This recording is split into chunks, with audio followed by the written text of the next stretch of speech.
A animação surgiu mais ou menos na mesma época que cinema, com apenas alguns anos assim de diferença. É debatível qual é a primeira animação, ninguém concorda direito, mas historiadores consideram Phantasmagoria como o primeiro desenho feito. Mas um ano antes dele, foi produzido o que é considerado o primeiro anime, Katsudo Shashin. Nos primórdios dos animes, eles ainda eram bem parecidos assim com as animações americanas, como as animações da DC e da Marvel, mas conforme foi passando o tempo, anime foi tomando uma característica própria completamente diferente do resto. Não existia uma fórmula ainda, cada gênero e subgênero ainda teria alguma obra que definiria qual o jeito de melhor sucesso e construiria a fundação para os futuros animes só precisarem construir o resto. O gênero shounen é o mais popular entre os fãs, e é onde mais vemos a maior quantidade de clássicos. E se formos procurar quem começou todos os clichês do gênero e definiu as regras, vamos chegar a um anime meio desconhecido, não sei se você já ouviu falar dele, chamado...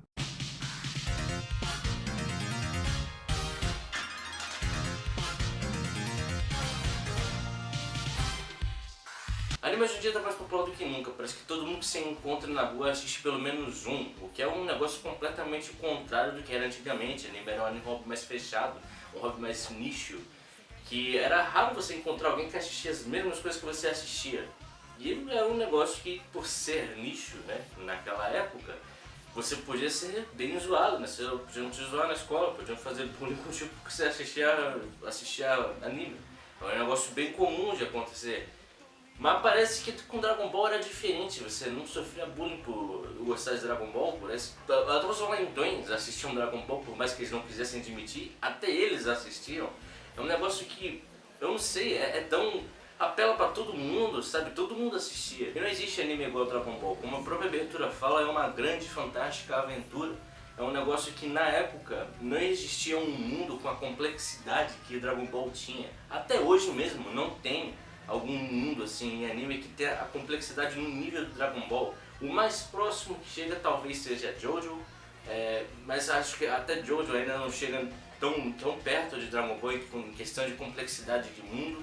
É um negócio que é um absurdo a quantidade de coisas que tem em Dragon Ball e que misturas e que fazem sentido, e que combinam e que deixam o mundo muito mais vivo. Quer dizer, se aparecesse um alien ou sei lá, um pé grande no Jojo, ia ser esquisito pra caralho, mas em Dragon Ball ia fazer sentido de tão complexo e grande que esse mundo foi criado. Eu lembro de passar horas e horas assistindo Dragon Ball na TV. Eu principalmente assistia ele na Cartoon quando eu estava em casa. Quando eu viajava pro Rio eu assistia na TV aberta e eu ficava horas assistindo, e é um candidato a um dos primeiros animes que eu assisti, né? Que eu não vou lembrar exatamente qual foi o primeiro, porque faz muito tempo que eu assisti meu primeiro, mas é o Dragon Ball, ou é Inuyasha, ou é Tenchimuyo, ou é Ramameio, ou sei lá, ou é Yu Yu Hakusho, não sei, pode ser qualquer um desses, eu não sei exatamente. O Dragon Ball clássico é uma história sobre a infância de Goku, como ele encontra com Bulma e começa suas aventuras em busca das esferas do dragão. Esse anime é bem diferente do que veríamos mais pra frente no Z. Era mais sobre a aventura de Goku e não sobre enfrentar inimigos cada vez mais fortes e aumentar o poder de luta. E essa é a melhor coisa que tem sobre esse anime. Vemos cada vez mais o quão grande e complexo esse mundo é. Pô, no primeiro episódio temos máquinas futuristas e dinossauros, tudo no mesmo episódio. É uma mistura de passado e futuro que em qualquer outra obra ficaria esquisito, mas que em Dragon Ball combina tão bem.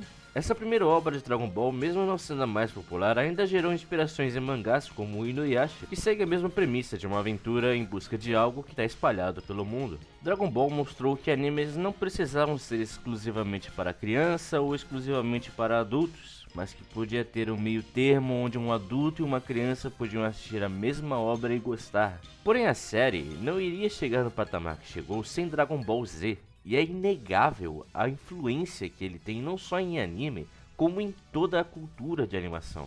Até mesmo animações americanas pegaram um tempo para fazer alguma paródia ou referência. Dragon Ball Z foi o que tornou o anime global de vez, mostrando que obras do Japão podiam sim fazer sucesso fora dele. Acho inclusive que Brasil e México amam Dragon Ball mais do que o próprio Japão. Eu não sei se é verdade, mas dizem que o cartão mexicano todo parava quando lançava um episódio novo de Dragon Ball Z. Muitas das características modernas de anime podemos identificar em Dragon Ball Z: escalas de poder, sagas com vilões diferentes, transformações, o protagonista ficando cada vez mais forte conforme passam os episódios, mundos diferentes como o céu e o inferno, até mesmo a comédia em animes pegou um formato diferente depois de Dragon Ball. Não só influência técnica, como também influência criativa. Os exemplos mais conhecidos de pessoas que se inspiraram em se tornar mangakas por causa de Dragon Ball é Masashi Kishimoto, o criador de Naruto, e Eiichiro Oda, o criador de One Piece. Se não fosse Dragon Ball, eles nunca teriam entrado na indústria de mangá. E eles são só dois exemplos em um mar de mangakas que começaram, que entraram nessa indústria por causa que eles leram ou assistiram Dragon Ball quando eram crianças. Muitas pessoas que você não imaginaria que se inspiraram em Dragon Ball têm uma certa característica de Dragon Ball nas obras deles. Obras que a cada parte que você vê, personagens vão envelhecendo. O que te lembra, além de Dragon Ball? Jojo. Cada parte que tem, você vê o personagem em uma fase diferente da vida dele. O personagem principal tem um golpe de assinatura, que é um raio que sai ou das mãos ou dos dedos. E o Hakusho é o Leigan. O Leigan é basicamente a versão do Kamehameha do Yusuke. A característica criativa que mais Dragon Ball influenciou, que é um protagonista sendo um cara mais extrovertido, mais brincalhão, tendo um rival que se torna um protagonista também, que é um cara mais sério, que ele pode até começar como um vilão, mas depois ele vira o personagem principal. E aí ele é um cara mais sério, mas ele não brinca tanto, ele quer ser melhor. É um cara... É o Sasuke, né? O Sasuke é o Killua, é o Riei.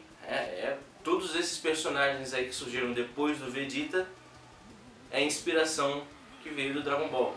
Dragon Ball é uma obra lendária, uma daquelas que só existe a cada geração. Vai demorar para aparecer alguma obra tão grande quanto.